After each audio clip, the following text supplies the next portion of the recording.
1, 2, a 1, 2, 3.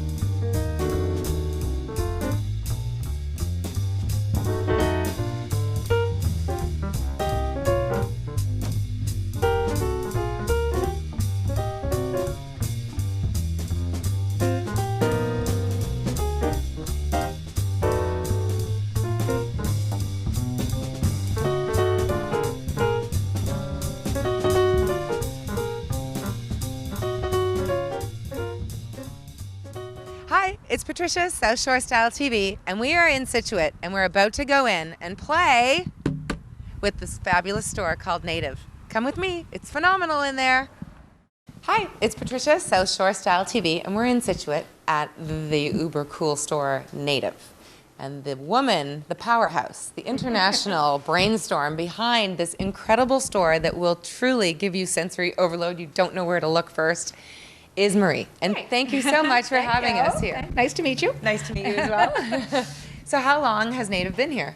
In the harbor 5 years, but we started in North Scituate about 3 years before that, so a little over almost 8 years. But I'm looking at around this store and it almost makes me think that this is like the product of a lifetime of training. Well, yeah, I've been collecting since I was a little kid. My father was a longshoreman in Boston Harbor, and I have to say it that way. And, yes, ma'am. and we used to get things that like fell off a truck. Or a boat. Or a boat. And, so I would always come home with like African and different things, and I've been a collector since I was a little kid. Incredible treasures. Yeah. Okay, first up, I need to know what is the story behind that robe?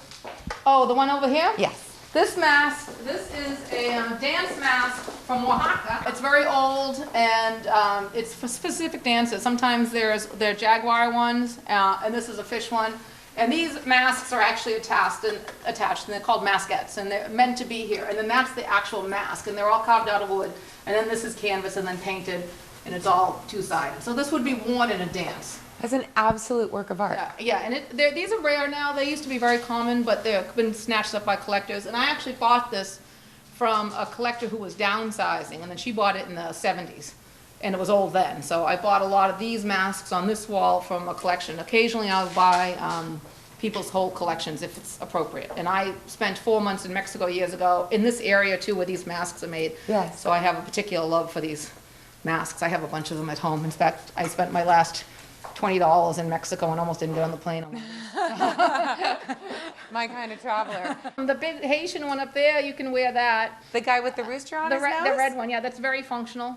You can wear that one. It looks very functional. I thought that looked like something you might see in Rio while donning like a red bikini, perhaps. Well, it's actually, it was saying Rio is very similar because they're very similar to carnival masks. They're like Haitian carnival masks. Yeah, so they're they're very similar to carnival masks in Rio de Janeiro or any of those areas in the South America. Yeah. Incredible. So my next question would be, and it's kind of obvious, you have a little bit of almost everything from around the world. Yes. So is it hard to, I don't know, travel the world, buy all the stuff for the store, and still be here running the store? Yes. But what I do is I do some direct importing. I have some artists travel here, like we have like Ilhaji Kumama, the necklace you have on here, which is, he's from Niger, and he comes once a year to Scituate, and we sell more in Scituate than DC sells. So Scituate has to be very proud of their eclectic style. And so he comes here once a year, and he sells silver, and he stays in the country for about 2 months once a year, and he'll come here, DC, and then he heads out to Santa Fe. So he comes here. And I understand he's a bit of a striking figure. He's gorgeous. When you see him. He's gorgeous, he's sweet, he's got a beautiful accent, he's charming. And incredibly talented. Incredibly. And he is the patriarch of his whole family.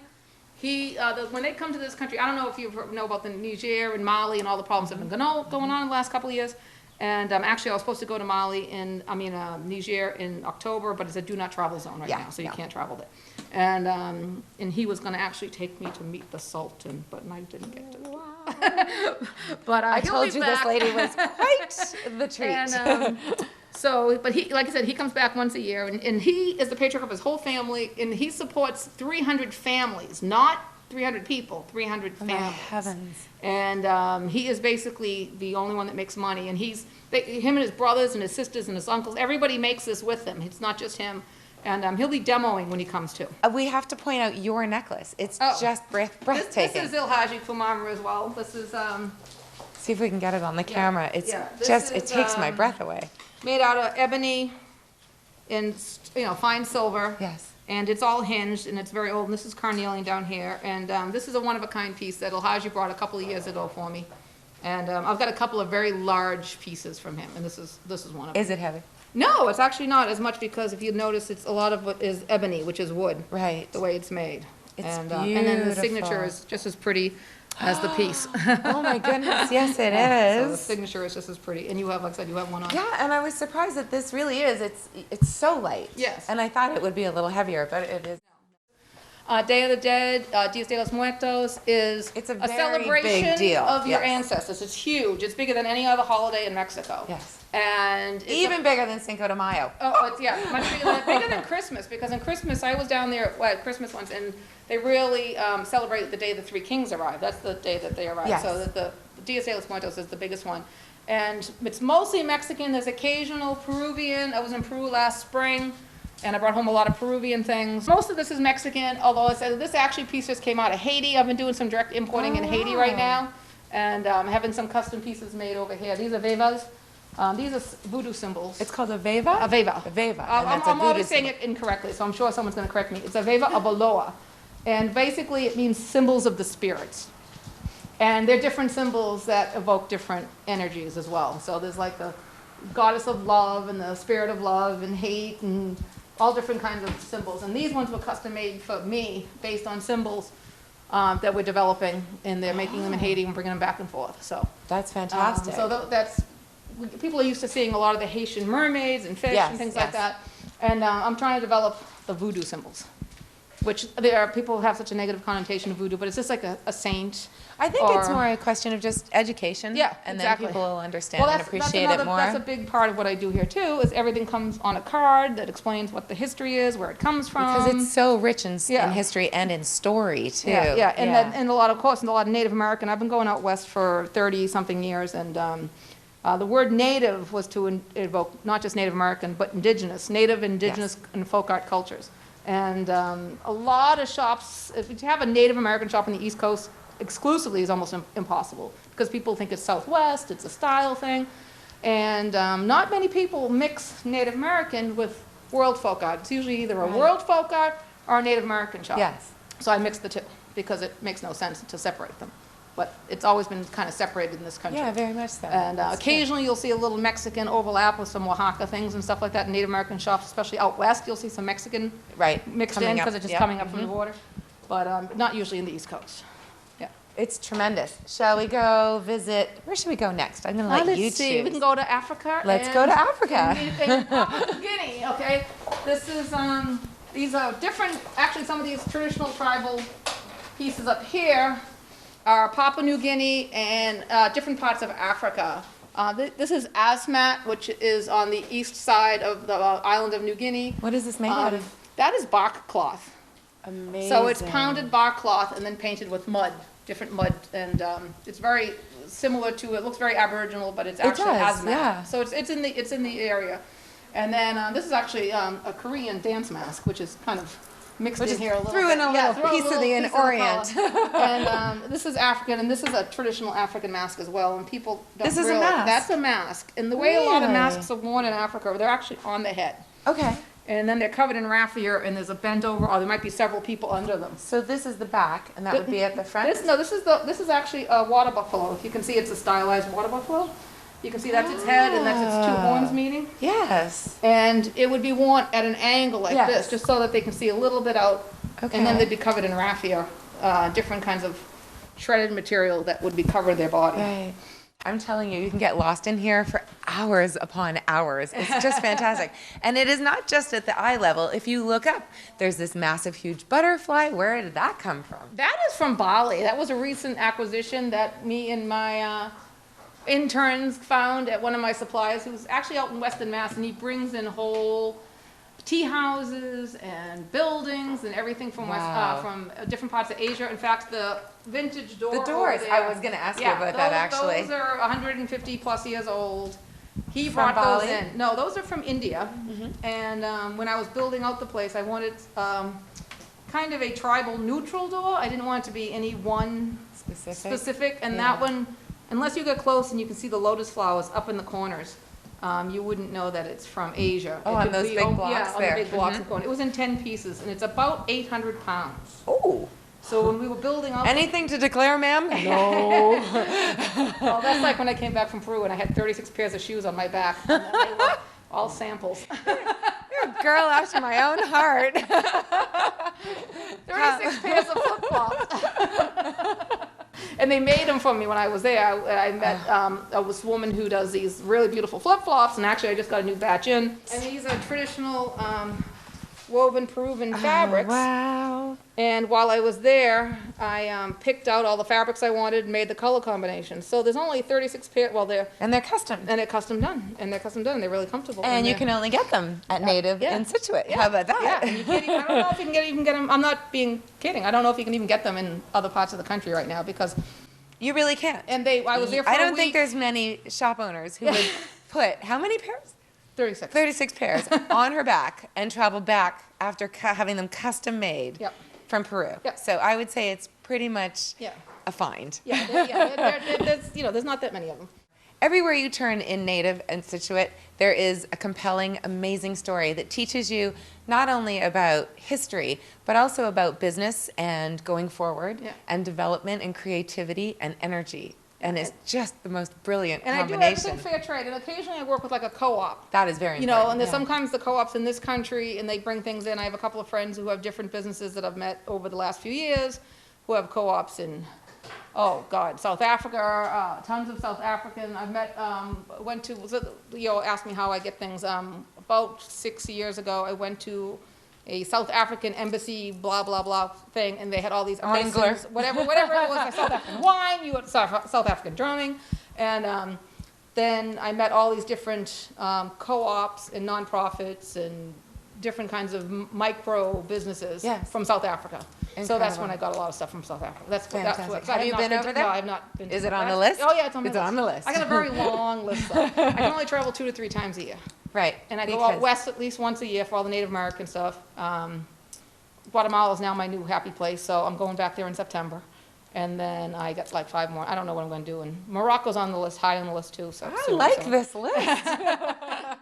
This is from a group out of Cape Town as well. This is an AIDS group of women where they Oh, give them wow. all the materials to make. It's called Yeah. Monkey Biz. Monkey And, Biz, I love it. And they're out of Cape Town, and they give them the materials, and the better the quality of the animal, the more they get paid. So it's a kind of a quality Oh, and I an like that incentive. story. And so all these are Monkey Biz, and these are all from South Africa as well. And then the telephone wire, these are all made out of telephone wire. Incredible. This is how they're made. Incredible. And these are all from South Africa as well. Oh my And heavens, these are look made by at the Zulu that. tribes in North South Africa and Natawal. I always say that wrong too. And they were used to make them out of the South Africans. Zulu tribe, if they're basket weavers, they used to make them out of grass fibers, and they still do, Yes. but they're more expensive because the grass isn't as around Abundant as much. as Yeah, much, and yes. this is done in a lot of urban areas as well. And in the 70s, they started making these, and the government had to step in because they were ripping wire out of buildings. They're a little overzealous. Yeah. So they had to provide them with low cost or no cost telephone wire so that they wouldn't be ripping out phone lines. Phenomenal. But kids don't even know what telephone, in a They- few years, yeah, they they don't haven't even know even- what yeah. telephone wire is. This is telephone wire. It used to be on the streets all the time when we were kids. The most compelling thing about this store is when you are standing here listening to these stories, it makes you want to spend even more money than before. Because a group of women afflicted with AIDS are making their livelihood Yep. with this. And so what a conversation piece. I mean, how great would it be to decorate a baby's nursery with these, Oh, yeah, actually, you know? a few of those have gone into babies' nurseries. Or a and things like that, playroom, yeah. or a sunroom. And a it's lot just, of people will sometimes comment, "Oh, I don't have a tribal house," and you don't have to. You can have one piece. You don't have Exactly. to go. You don't have to look like my house, but you can, have one or two pieces and a very modern. They can be very modern. They're all little works of art. Exactly. And this is some of the more Haitian work. These bowls right here. That's some more Haitian over there. And then those animals he's carved. Those are all from Oaxaca as well. And all the pottery I have, almost every piece of pottery is Native American Pueblo pottery. I noticed that, actually. And I don't think I have any other. Occasionally I'll get a little bit of pottery from somebody else, but I love Native American pottery, and I've been buying that for myself for decades. And it's all hand coiled. I only buy the hand coiled. There's no wheel. Wow. There's no form. It's all by hand. And then, all by look hand. at the angles. Yeah, and it's all coiled. They roll long coils, coil up the bowl, then smooth it Start out. to smooth it out with and water. all the color is actually clay that's been watered down. It's called slip. And then it's all painted on with very thin brushes, or yucca brushes, where they take a yucca leaf and yucca shred leaf it. from a tree, yeah. And then so they're all. When you go out west, sometimes you can find less expensive pottery, but they're the poured. They call it greenware, or poured pottery, and it's basically in a mold. Okay. And it might be painted by a Native American on the outside, or traditionally, but the But bowl it's not itself the is real poured. deal. No, it's not. So I only buy the coiled, traditional coiled pottery. I noticed there was a picture of an artist beside one of the pieces, so Oh, you yep. have a good relationship with the I buy artist. from the once same you find- artist. yeah. A lot of the things, I'll either have their name or a picture of them. Some people don't like their picture taken. In fact, when I was in Guatemala, I got yelled at, so. Oops. And yet it's still your happy place. Yes, yeah. Well, she was funny. She was doing some kind of ceremony. It was a very old lady doing the ceremony at a market up in Chichicastenango. I took a picture, and when I came down from the camera, she's like this to me. So I'm like, so I got a picture. No retakes on that day. No retake. I didn't know. So I respect that if they don't want their picture taken. So a lot of people don't want their picture taken. And so I'll ask, usually. But she was off to a distance. I didn't even know it was that important. But I thought she was cooking, but I don't think she was. I think she was doing something else. This store is truly incredible. Thank you so Well, thanks for very, coming. very Thanks. much. I always like to talk about This myself. was incredible.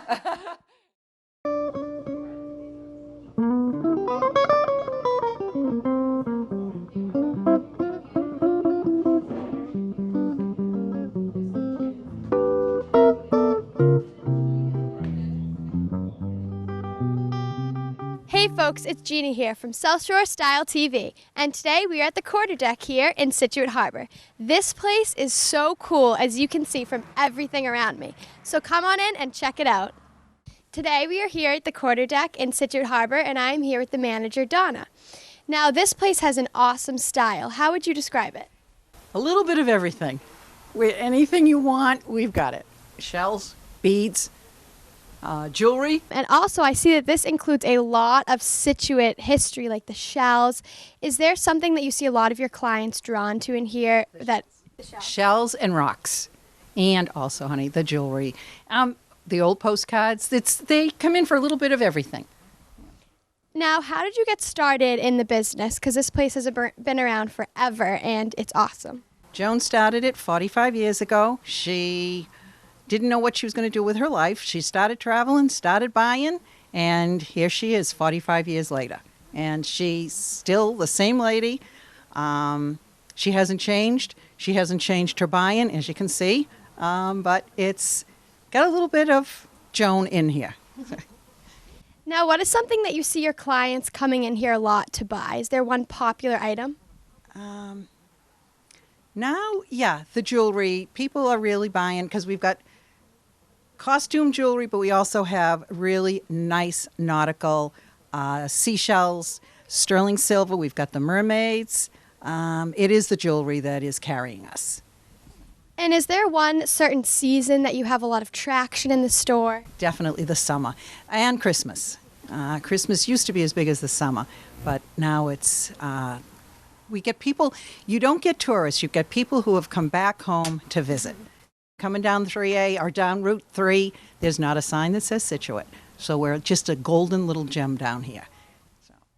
And now being here for such a long time, is there one story that pops out in your mind of a client or one little anecdote? The fishing pier is what keeps us, we love the fishermen. We love looking out there, watching them. There's a bunch of characters. Yeah, it's the fishing pier that keeps us going.